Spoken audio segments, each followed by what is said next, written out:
Sing ana neng Nusantara dan pemalsuan kuburan itu lebih dari 2000 kuburan. Sing wis ditemukan dan sudah diluruskan garis miring termasuk sing nembe wingi neng Pacet Mojokerto 13 kuburan. Niku totale wis nganti 400 diajur, diremuk, dirubah gitu.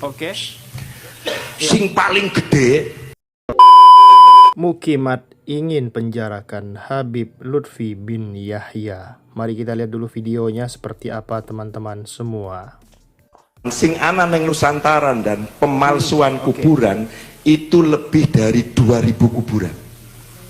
Sing wis ditemukan dan sudah diluruskan garis miring termasuk sing nembe wingi neng Pacet Mojokerto 13 kuburan. Niku totale wis nganti 400 diajur, diremuk, dirubah gitu. Sing paling gede niku nang sekitar kuburan Sunan Bonang 80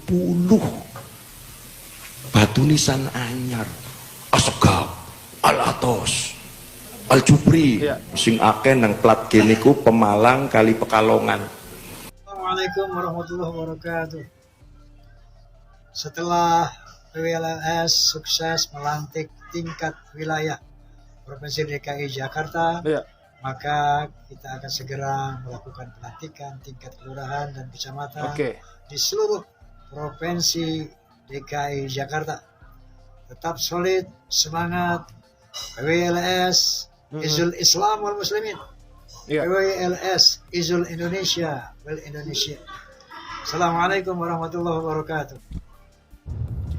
Siapapun kalian, dari ormas apapun, dari individu siapapun itu yang siap berani tabayun kepada Maulana Habib Lutfi bin Ali bin Yahya dan bisa membuktikan tentang merubah makam, tentang pemalsuan makam dan lain sebagainya, kalian yang berani itu dan bisa membuktikan, saya akan hadiahi mobil saya 1 unit. 1 unit mobil, ya? Dan kalian saya fasilitasi semua, siapapun ya, siapapun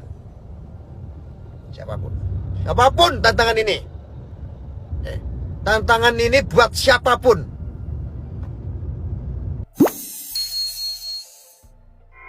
Kebohongan Kiai Halwani untuk mengelabui para tokoh dan kiai-kiai dengan menyebarkan fitnah.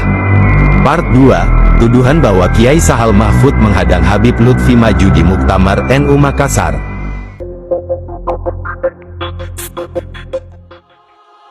Buka mata, buka telinga, lapangkan hati, jernihkan pikiran. Jangan biarkan hoaks masuk begitu saja, hanya karena datang dari sosok yang diagungkan. Bijaklah memilah, agar kebenaran tak tersesat. Makanya ketika muktamar NU di Makassar, Habib Lutfi kan punya calon rais am, dihadang oleh Mbah Sahal. Mbah Sahal kan ngerti persis. Dan Mbah Sahal itu menghadangnya habis jual uang 2 miliar loh. Kalau ngerti muktamar di Makassar. Malah nom, begitu paling sering karo Mbah Sahal. Sing nom ya karo kula. Tidak disangka, tuduhan dan fitnah ini justru keluar dari seseorang yang menyatakan dirinya sebagai seorang mursyid.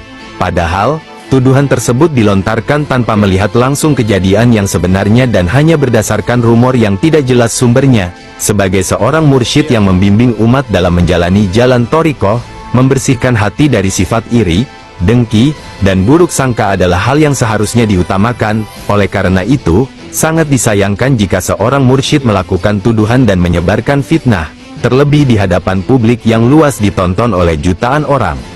Lebih buruk lagi, gelar mursyid tersebut dimanfaatkan untuk menyebarkan berita yang tidak benar dengan tujuan membuat publik berprasangka buruk kepada Abah Lutfi. Tuduhan itu seolah-olah dimaksudkan untuk menjatuhkan Abah Lutfi dari posisinya sebagai Rois Jatman, agar pihak yang menuduh dapat menggantikan beliau.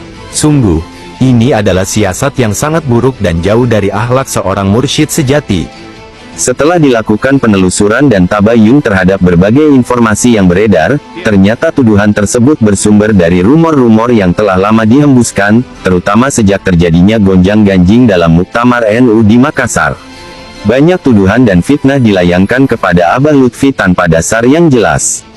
Namun, faktanya, bertolak belakang, justru Abah Lutfi yang mengirim utusan kepada Kiai Sahal Mahfud, supaya terus maju sebagai Ketua Rois Syuriah PBNU, sebagaimana disampaikan oleh salah seorang saksi, dan yang diutus Abah Lutfi pada waktu itu yaitu Kiai Haji Ali Mas Adi. Kulo senengkani atas nama Jatman, kulo diutus oleh Abah kenyampaikan bahwa biasa kan terus maju, jangan mundur.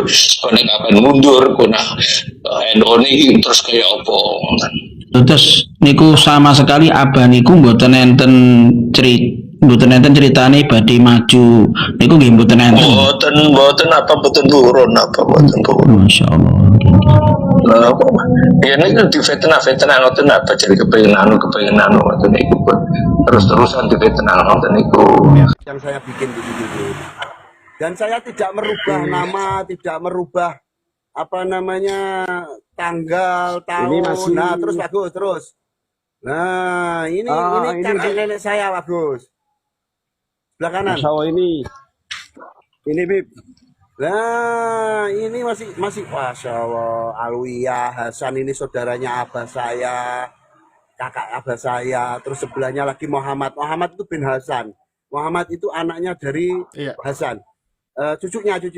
Alwi ini kakek saya. Ini kakek saya. Terus sebelahnya lagi yang putih. Yang Aisyah itu istri dari Alwiyah, dari Alwi. Istrinya Habib Alwi, itu nenek saya.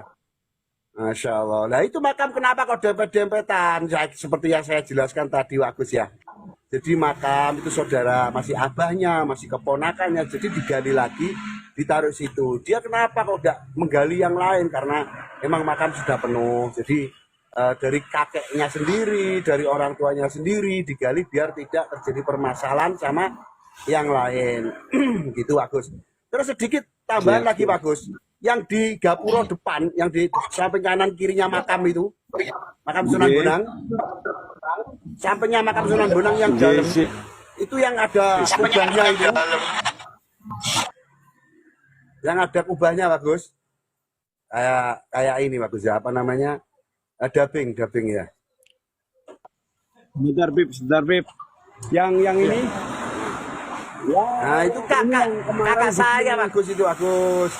Itu yang diviralkan gambar itu ya, itu kakak saya. Itu kakak. Klarifikasi beliaunya Bibzen sebagai Duriah, betul toh Bibi ya? Nah itu kakak saya, lain ibu itu anaknya yang tadi Atullah tadi. Barangkali mau disepil lagi ke makam Sunan Bonang silakan Agus, saya jelaskan juga nanti. Setahu saya, kalau saya tahu saya jelaskan. Kalau yang saya tidak tahu saya bilang tidak tahu.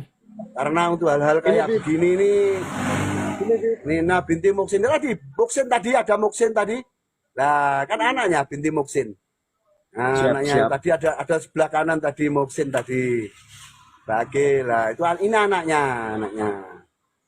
Siap Bib. Lagi Bib. Ini makamnya orang-orang, Masya Allah semua ini. Tadi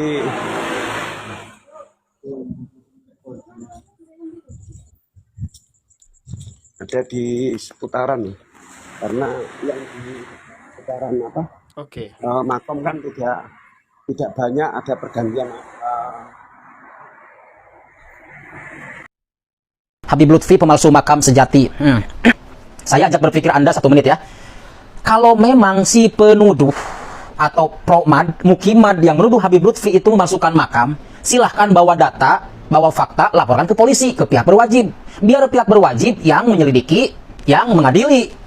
Begitu, ya.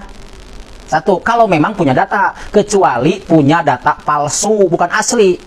Karena sudah setahun lebih, Habib Lutfi dituduh memasukkan makam dan tidak ada laporan sama sekali. Padahal pemalsuan itu sudah masuk pidana. Ya, bener gak? Itu ya 1. Yang kedua, kalau memang Habib Lutfi katanya tidak memasukkan makam, kenapa tidak klarifikasi? Saya jawab, buat apa klarifikasi? Ya, karena tidak ada gunanya. Untuk para pembenci akan tetap membenci. Yang pertama. Yang kedua, mereka emang sengaja itu untuk menumbangkan Habib Lutfi dari kursinya, mau dari Jatman atau dari yang lain. Lucu. Tugas para mukimat ya seperti itulah, fitnah. Sekelas Habib Lutfi bin Yahya difitnah, tapi Habib Lutfi bin Yahya diam saja, teman-teman. Itulah keluar biasaan daripada Habib Lutfi bin Yahya. Ya gak bakalan bisa kalian menuduh Habib Lutfi sebagai pembuat makam-makam palsu karena tidak terbukti. Kalau kalian ingin membongkar makam ya paling tinggal tengkoraknya saja, misalnya makam seorang syarif, seorang syarifah atau seorang habaib.